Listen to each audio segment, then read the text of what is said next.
सौतेली बहनें। रंगापुर नाम के गांव में शालिनी नाम की एक औरत रहा करती थी। उसे दो बेटियां थी। एक का नाम था शिवानी और दूसरी का सुहानी। शिवानी जब छोटी थी तब उसकी माँ गुजर गई थी, जिसके कारण उसके पिता रघु ने दूसरी शादी कर ली।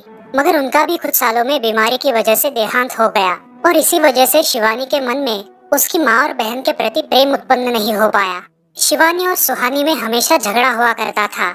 दोनों भी बहनें एक दूसरे से कभी प्यार से बात नहीं करती थी। शालिनी ये सब देख बड़ी चिंता में रहा करती थी।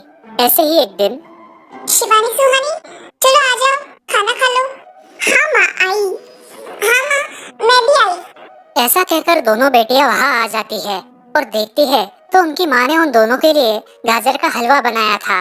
वो देख सुहानी और शिवानी बहुत खुश हो जाती है। माँ, तुमने ये हलवा मेरे लिए बनाया है? मुझे बहुत पसंद है। मुझे पता है कि मेरी दोनों बेटियों को हलवा कितना पसंद है, इसीलिए तो मैंने तुम दोनों के लिए हलवा बनाया है। और मेरे लिए माँ? अरे हाँ बेटी, मैंने तुम्हारे लिए भी बनाया है। चलो अब जल्दी से खा लो, तुम दोनों को कॉलेज भी तो जाना है ना? जी मम्मी, ये कटोरी ले लो, मुझे जल्दी पहुंचना है कॉलेज में। हाँ ले लो। और सुहानी, तुम ये वाली कटोरी ले लो। जी माँ। दोनों भी हलवा खाती है और एक दूसरे की ओर बहुत गुस्से से देखकर वहाँ से चली जाती है। वो दोनों भी कॉलेज में एक साथ पढ़ा करती थी। फर्क सिर्फ इतना था कि शिवानी थर्ड ईयर में थी और सुहानी फर्स्ट ईयर में। उन दोनों में 2 साल का अंतर था। फिर भी दोनों में हमेशा नोकझोंक हुआ करती थी, जैसे कि वो दोनों एक दूसरे के दुश्मन हो। ऐसे ही एक दिन, दीदी मेरे कॉलेज की ट्रिप जाने वाली है, तुम्हारी भी ट्रिप जाने वाली है क्या? हाँ, मेरी भी जाने वाली है, मगर मेरा जाने का मन नहीं है। क्यों दीदी?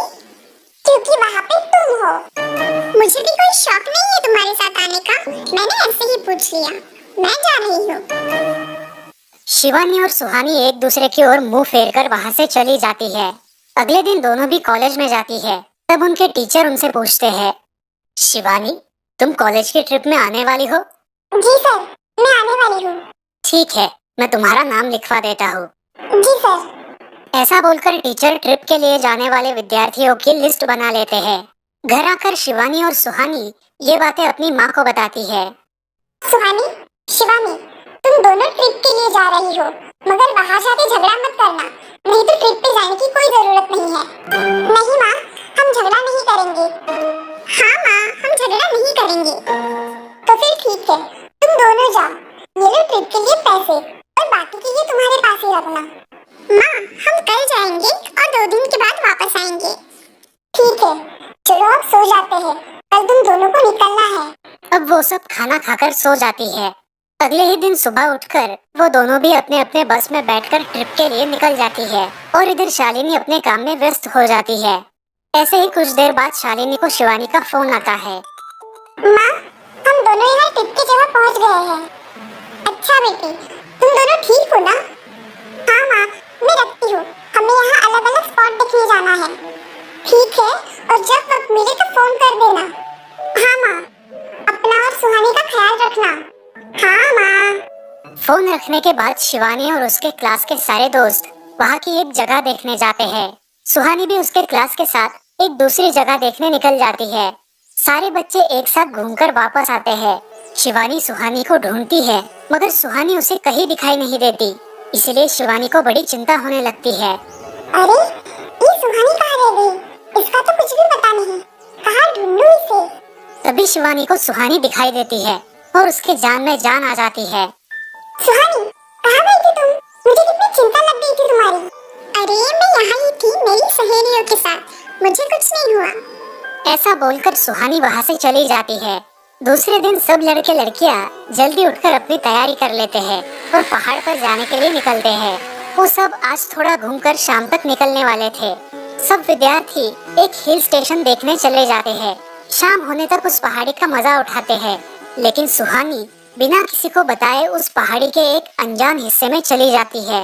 वहाँ का मनमोहक दृश्य देखते देखते गलती से उसका पैर फिसल जाता है और वो वहाँ से नीचे गिर जाती है। शाम हो जाने के कारण सभी विद्यार्थी वहाँ से निकलने लगते हैं और यहाँ सुहानी एक पेड़ के सहारे उस पहाड़ी की चोटी पर लटकी रहती है। शिवानी सभी विद्यार्थियों में अपनी बहन को ढूंढती है, लेकिन वो उसे कहीं नहीं मिलती। सुहानी को ढूंढते ढूंढते शिवानी वापस उसी पहाड़ी के पास आती है और उसे आवाज लगाती है।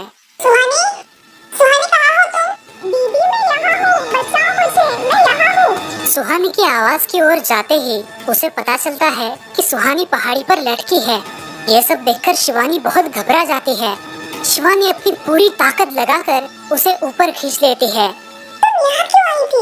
अगर तुम्हें कुछ हो जाता तो मैं क्या करती? माँ को क्या जवाब देती?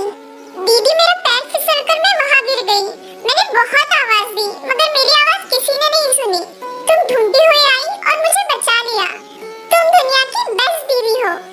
हाँ सुहानी, चलो अब घर जाने के लिए देर हो जाएगी, बस निकल जाएगी। सुहानी को ऊपर खींचते वक्त शिवानी के हाथ पर बहुत सारे जख्म हो गए थे, इसीलिए सुहानी अपनी ओढ़नी फाड़कर उसके हाथ पे बांध देती है और अब वो दोनों बस के पास चले जाते हैं। क्या हुआ है शिवानी, हाथ से खून बह रहा है तुम्हारे? कुछ नहीं सर, मैं वहाँ पे गिर गई थी, अब मैं ठीक हूँ। टीचर और सारे छात्र गाड़ी में बैठकर घर जाने के लिए निकलते हैं। घर आने के बाद शिवानी सारी हकीकत अपनी माँ को बताती है और वो सब सुनकर माँ दोनों को गले लगाकर रोने लगती है। तुम दोनों एक दूसरे के साथ होते हो, इसीलिए मुझे कोई टेंशन नहीं रहता, मगर मेरी बच्चियों, खुद का भी ख्याल रखा करो। उस दिन के बाद दोनों सौतेली बहनों ने अपने बीच की सब नोकझोंक बंद कर दी और हंसी खुशी सगी बहनों की तरह रहने लगी। दोस्तों, इस कहानी से हमें ये सीख मिलती है कि हम सबको एक दूसरे के प्रति द्वेष की भावनाएं छोड़कर प्यार से रहना चाहिए।